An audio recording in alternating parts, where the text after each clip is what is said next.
Students, आज हम पाठ 2 फसलों के त्यौहार इस पाठ के क्वेश्चन आंसर के बारे में समझेंगे।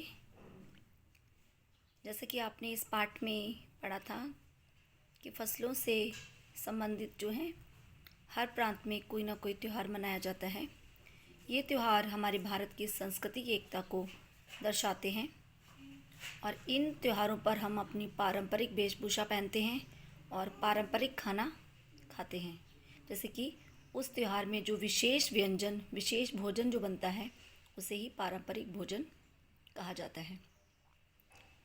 आदिवासी लोग भी इन त्योहारों को मनाते हैं, लेकिन उनके मनाने का ढंग जो है थोड़ा अलग होता है। दक्षिण भारत में भी अनेक फसलों से रिलेटेड त्यौहार मनाए जाते हैं, जैसे कि ओणम, बिहू, ठीक है, पोंगल। तो ये दक्षिण भारत के त्यौहार हैं। आइए हम इस पाठ से संबंधित प्रश्न उत्तरों को समझते हैं। तो फर्स्ट क्वेश्चन है, मच्छियाँ पर बैठी दादी कैसी लग रही थी। जैसा कि आपने इस चैप्टर में पढ़ा था कि दादी जो थी उस समय मकर संक्रांति का त्यौहार था और दादी त्यौहार के लिए अच्छे से नहा धोकर तैयार हुई थी और उन्होंने अपने बालों को भी धोया था और उनके जो बाल थे, धुले हुए बाल थे, वो रुई के जैसे लग रहे थे क्योंकि उनके सभी बाल सफ़ेद थे और दादी नहाकर बिल्कुल ऐसी लग रही थी जैसे कि वो धुली धुली सी हों। तो ये इसका आंसर होगा कि मच्छिया पर बैठी दादी धुली धुली सी लग रही थी। तो जनवरी माह के मध्य में भारत के विभिन्न प्रांतों में फसलों से जुड़ा कोई ना कोई त्यौहार मनाया जाता है। तो हमें बताना है कि ये जो नीचे राज्य दिए गए हैं इनमें कौन सा त्यौहार मनाया जाता है। जैसे कि उत्तर प्रदेश, बिहार, मध्य प्रदेश, इसमें मकर संक्रांति का त्यौहार मनाया जाता है। फसलों से संबंधित जो त्यौहार है, जनवरी माह के मध्य में मकर संक्रांति का त्यौहार मनाया जाता है। असम में बिहू मनाया जाता है, बिहू का त्यौहार। केरल में ओणम, तमिलनाडु में पोंगल, पंजाब में लोहड़ी और झारखंड में सरहुल। तो ये त्यौहार जो है जनवरी माह के मध्य में मनाए जाते हैं।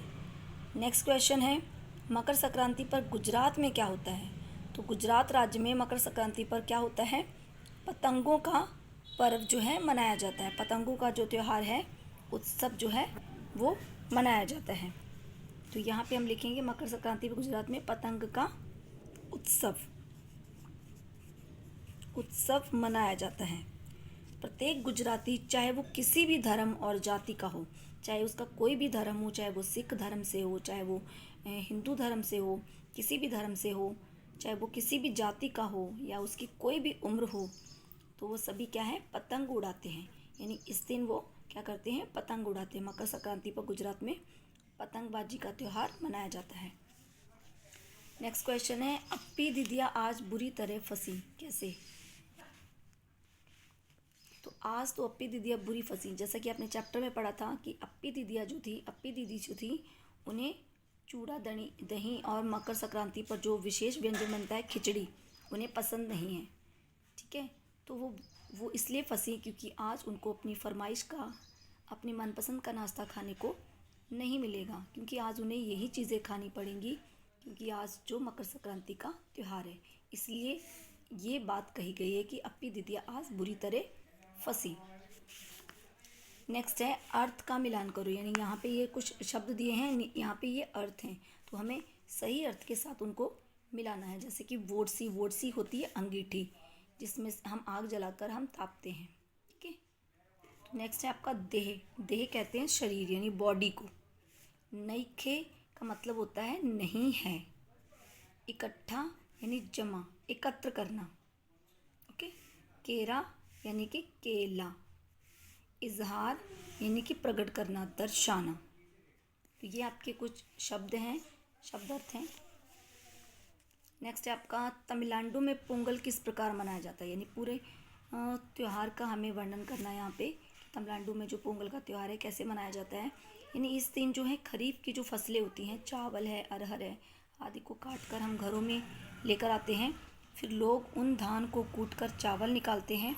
फिर हर घर में मिट्टी के मटके में चावल, दूध और गुड़ डालकर उसे पकाने के लिए धूप में रख देते हैं। ठीक है, फिर उस दूध में जब उफान आता है और फिर लोग चिल्लाते हैं पोंगला पोंगल, पोंगला पोंगल, इस तरह से ये जो है तमिलनाडु में पोंगल का फेस्टिवल मनाते हैं। गुजरात की मकर संक्रांति में पतंग उत्सव का क्या दृश्य होता है, यानी गुजरात में जब सभी लोग पतंग उड़ाते हैं तो आसमान जो है पूरा पतंगों से भर जाता है, यानी आसमान में जो है हर आकार की और हर रंग रूप की पतंग जो है लहराती हुई नज़र आती है। यानी मकर संक्रांति पर जो है पतंगों के बिना गुजरात में जो है पतंगों के बिना जश्न जो है अधूरा ही माना जाता है। इस दिन पतंगबाजी होती है और पूरा आसमान पतंगों से ढका होता है। जनजातीय इन त्योहारों को कब मनाती हैं? अलग अलग जनजातियाँ इसे अलग अलग समय में मनाती हैं। जैसे कि संथाल लोग फरवरी मार्च में, तो ओराव लोग इसे मार्च अप्रैल में मनाते हैं। नेक्स्ट है आपकी आदिवासी किसकी पूजा करते हैं? आदिवासी आमतौर पर प्रकृति की पूजा करते हैं। प्रकृति जैसे कि हम किसी जानवर को ले लें, जैसे गाय है, बैल है, और किसी पेड़ को ले लें, जैसे शाल का पेड़, पीपल का पेड़, बरगद का पेड़। बहुत से लोग इन पेड़ों को पूजते हैं ना, तो उसी को प्रकृति कहते हैं कि आदिवासी लोग प्रकृति की पूजा करते हैं।